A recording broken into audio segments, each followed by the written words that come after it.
Welcome back, traders. In this video we will be speaking about order blocks.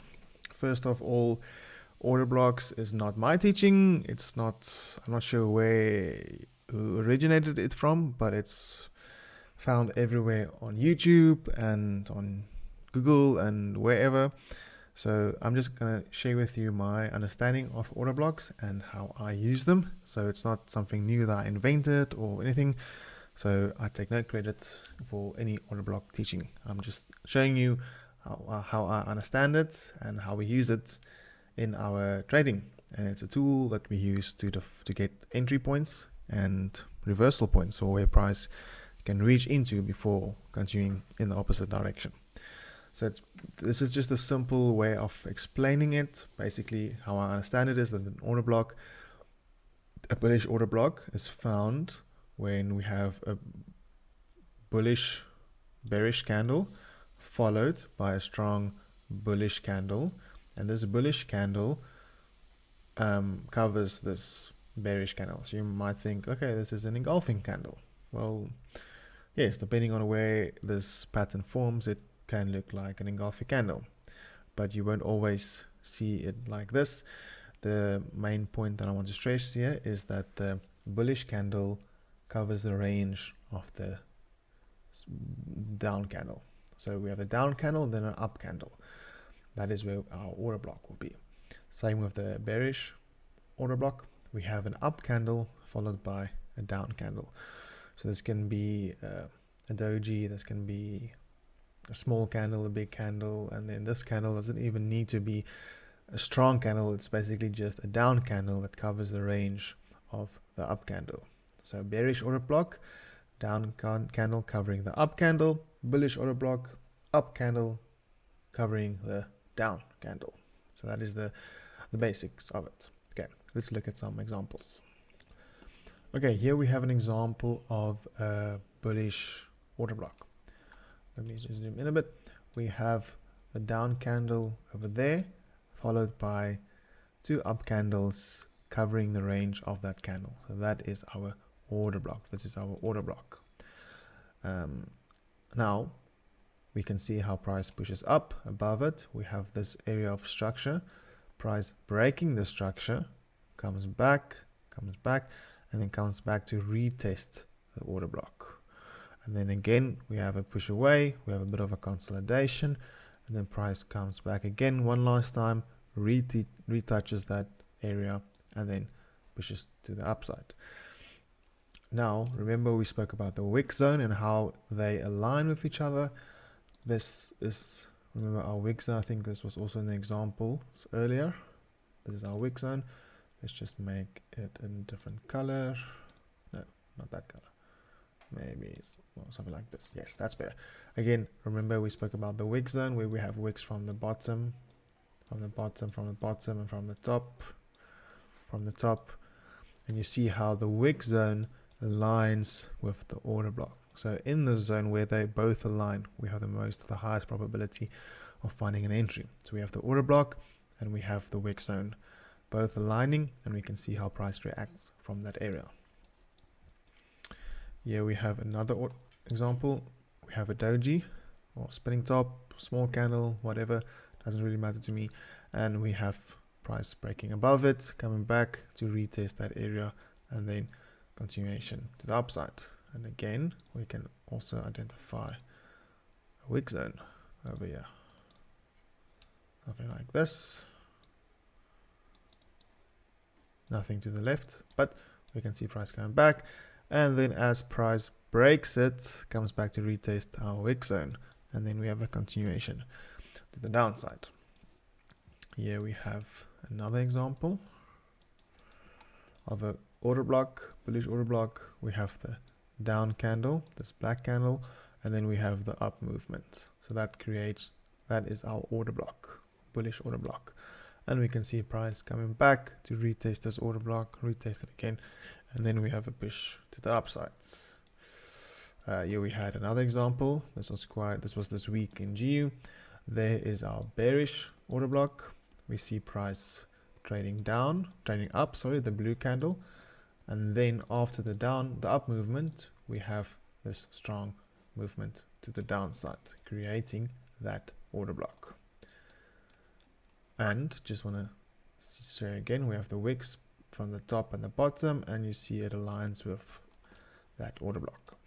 And then again, price pushes to the downside, and again we have this order block created over here. I ignore this wick because the majority of what I'm looking at is in the body and the top wick in this area. So I'm just messing up here. I'm looking at that area, and we can see how price bounces between this order block and comes back to this order block and respects this order block. And then again on the lower time frames, let's just go to the 15-minute. They happen on all time frames. Just want to show you an example of a smaller one. This was a great example.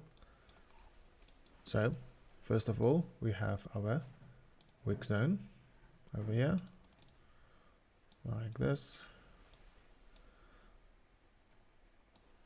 We have this one as well, but we have this one from the top, price coming back into it. But again, we also have an order block.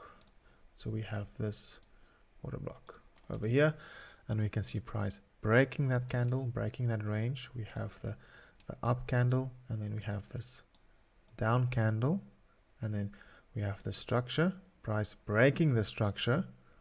So you can also do a line like this and see, okay, price broke the structure, and now it came back to retest the order block, the wick zone, and we had this nice sell-off to the downside, breaking all of the structure to the left, indicating more selling pressure.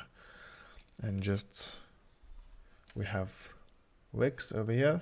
So let's see, we have our wick zone again, and you see how we create that zone as we go along, and price coming back to reject that wick zone again before continuation to the downside. Continuation, and then yes, all the way through we have this massive fake out to the upside. London Open manipulation, we know that happens, that is around London Open exactly at 10 o'clock, and then price comes back, rejects and respects the wick zone, and then we see another nice push to the downside into the order block over here, because there we have the down candle before the up candle. So take profit over here, and we created this new consolidation level over here. And you see we have this wick zone up here as well, exactly like this, the zone over here. We have the wicks to the left, at the top, from the bottom, price breaks through it, comes back to retest it, but fails to go higher, breaks through it again. What do we need after a breakout? We want to see the retest first, and that is exactly what price does. It comes back all the way to retest this level, and then we see another push to the downside. And just to show you again, we had again this area. Must remember to make this green. And we have price rejecting those rejection wicks, coming back towards that wick zone, and this is where we are presently. So it will be interesting to see what happens next week. So that in short is the combination of order blocks and wick zones. I hope it makes sense to you, and if you need more information on order blocks, you're welcome to go Google it. There's a lot of information out there on order blocks, and this is just a quick example of how we use order blocks. Just to end off this lesson, I want to show you an example of a trade that was taken from an order block. So we had this order block. I'm going to break down this trade now for us. We have this order block. Let's just color code it correctly. Let's just remove everything that we have, and then we have a clean canvas. So we have our order block over there. We have our Asian range consolidation over here, consolidation, and then we have our, this was earlier, this was around Frankfurt Open, just before Frankfurt Open. Price pushed all the way into this order block. We have this order block over here. Price pushed into this order block. That is a great place to look for longs then. And that is then where price, we can also see, do we have a wick zone in here?